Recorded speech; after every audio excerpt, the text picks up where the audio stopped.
नमस्कार। कभी सोचा है कि भारत में बैंकिंग की शुरुआत आखिर हुई कैसे? मतलब पहला बैंक कौन सा था? आज हम भारतीय इतिहास और फाइनेंस से जुड़े इसी दिलचस्प सवाल की गहराई में उतरेंगे। तो सवाल एकदम सीधा है। भारत का सबसे पहला बैंक कौन सा था? ये एक ऐसा सवाल है जो हमें हमारे देश की आर्थिक यात्रा की बिल्कुल जड़ों तक ले जाता है। और इसका जवाब है बैंक ऑफ हिंदुस्तान। जी हाँ, इसकी स्थापना हुई थी साल 1770 में। यही वो बैंक है जिसे भारत का पहला मॉडर्न बैंक माना जाता है। तो चलिए इस पहले बैंक की कहानी को थोड़ा और करीब से जानते हैं। ये कहानी शुरू होती है 18वीं सदी के कलकत्ता से, जो उस वक्त ब्रिटिश इंडिया का सबसे बड़ा कमर्शियल हब हुआ करता था। तो हुआ यूं कि 1770 में कलकत्ता में एक ब्रिटिश एजेंसी थी, अलेक्जेंडर एंड कंपनी, जिसने इस बैंक को शुरू किया। इसका मेन मकसद था ब्रिटिश ईस्ट इंडिया कंपनी के बढ़ते ट्रेड को सपोर्ट करना और भारत यूरोप के बीच व्यापार को आसान बनाना। देखिए, बैंक ऑफ हिंदुस्तान ने भारत में एक बिल्कुल नई चीज शुरू की, ऑर्गेनाइज्ड बैंकिंग। उस जमाने में जो पारंपरिक साहूकार होते थे, उनकी जगह अब एक ऐसा सिस्टम आ गया था जो लोन देता था, करेंसी एक्सचेंज करता था और ट्रेड के लिए फाइनेंस भी मुहैया कराता था। इस बैंक का जो 62 साल का सफर था ना, वो उतार चढ़ाव से भरा था। एक तरफ तो ये बहुत अच्छा काम कर रहा था, ट्रेडर्स के अकाउंट्स मैनेज करना, प्रॉमिसरी नोट्स जारी करना, इंपोर्ट एक्सपोर्ट में मदद करना। लेकिन दूसरी तरफ उस दौर के नियम कानून बहुत कमजोर थे और ये पूरी तरह से विदेशी मैनेजमेंट पर निर्भर था। नतीजा ये हुआ कि ये बैंक टिक नहीं पाया और 1832 में इसे बंद करना पड़ा। अब आप सोच रहे होंगे कि अगर ये बैंक फेल हो गया तो हम इसकी बात क्यों कर रहे हैं? इसकी विफलता ही इसकी सबसे बड़ी विरासत बनी।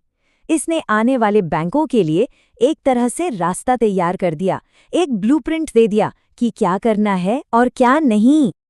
इस टाइमलाइन से समझिए, 1770 में बैंक ऑफ हिंदुस्तान आया, फिर उसी के मॉडल पर 1786 में जनरल बैंक ऑफ इंडिया बना। इसके बाद 1806 में बैंक ऑफ कलकत्ता की स्थापना हुई, जो बाद में 3 बड़े प्रेसिडेंसी बैंकों में से एक बना और जिसकी विरासत आज स्टेट बैंक ऑफ इंडिया के रूप में हमारे सामने है। तो ये तो थी उस बैंक की कहानी जो अब नहीं है, पर उन बैंकों का क्या जो आज भी हमारे साथ हैं? चलिए अब भारत के उन 5 सबसे पुराने बैंकों पर नजर डालते हैं जो आज भी मजबूती से खड़े हैं। लिस्ट में सबसे ऊपर जाहिर है कौन होगा? हमारा अपना स्टेट बैंक ऑफ इंडिया यानी एसबीआई। इसकी जड़ें सीधी 1806 में बने बैंक ऑफ कलकत्ता से जुड़ी हैं।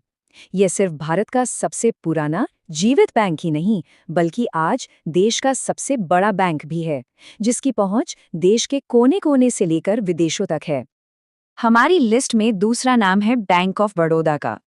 इसकी शुरुआत की थी वडोदरा के महाराजा सयाजीराव गायकवाड़ तृतीय ने। इस बैंक ने देश के इंडस्ट्रियल फाइनेंस और ग्रामीण विकास में बहुत बड़ा रोल निभाया है और आज दुनिया भर में भारत की बैंकिंग पहचान का एक बड़ा चेहरा है। नंबर 3 पर आता है इलाहाबाद बैंक, जिसकी एक बहुत अहम ऐतिहासिक विरासत है। 1865 में स्थापित ये उन शुरुआती बैंकों में से एक था जिनका मालिकाना हक भारतीयों के पास था। इसने नॉर्थ इंडिया के व्यापारियों और छोटे बिजनेस को बहुत सपोर्ट किया। हाँ, 2020 में इसका इंडियन बैंक में विलय हो गया, पर इसका ऐतिहासिक महत्व आज भी उतना ही है। चौथे नंबर पर है एक ऐसा बैंक जो सही मायनों में स्वदेशी था, पंजाब नेशनल बैंक यानी पीएन। इसकी स्थापना 1894 में लाहौर में हुई थी और इसकी सबसे खास बात यह थी कि इसे पूरी तरह से भारतीयों ने मिलकर शुरू किया था और इसका मैनेजमेंट भी भारतीयों के ही हाथ में था। लाला लाजपत राय जैसे बड़े नाम इससे जुड़े थे, इसीलिए इसे पहला शुद्ध भारतीय बैंक कहा जाता है। और आखिर में हमारी लिस्ट में 5वां बैंक है बैंक ऑफ इंडिया।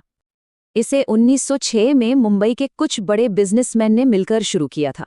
इस बैंक ने भारतीय बैंकिंग को इंटरनेशनल लेवल पर पहुंचाया।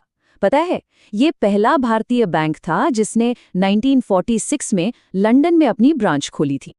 तो हमने देखा कि कैसे भारतीय बैंकिंग ने एक औपनिवेशिक दौर की शुरुआत से निकलकर एक नेशनल पावर बनने तक का सफर तय किया है। वाकई ये एक जबरदस्त कहानी है। तो एक नज़र में देखें तो साफ है कि ये पांचों बैंक सिर्फ पैसे का लेन देन करने वाली जगह नहीं है, बल्कि ये भारत के आर्थिक इतिहास के मील के पत्थर हैं। एसबीआई से लेकर जो प्रेसिडेंसी युग की विरासत है, बैंक ऑफ इंडिया तक, जिसने दुनिया में भारत का झंडा गाड़ा, हर एक की अपनी अनूठी कहानी है। संक्षेप में कहें तो ये सफ़र 1770 में एक ब्रिटिश एजेंसी बैंक से शुरू हुआ और आज एक बहुत मजबूत भारतीय नेतृत्व वाली ग्लोबल बैंकिंग प्रणाली तक पहुंच चुका है। ये बदलाव ही भारत की आर्थिक आत्मनिर्भरता की असली कहानी है। एक बात इस पूरे बदलाव को बहुत अच्छे से समझाती है। इस नींव ने भारत में संगठित बैंकिंग की शुरुआत की, जिसने पारंपरिक साहूकारी प्रथाओं को एक विनियमित वित्तीय दृष्टिकोण से बदल दिया। ये लाइन इस पूरी कहानी का सार है। और अब हम इस एक सवाल के साथ अपनी बात खत्म करते हैं। एक औपनिवेशिक उद्यम से शुरू होकर देश के विकास का इंजन बनने तक का ये सफर शानदार रहा है।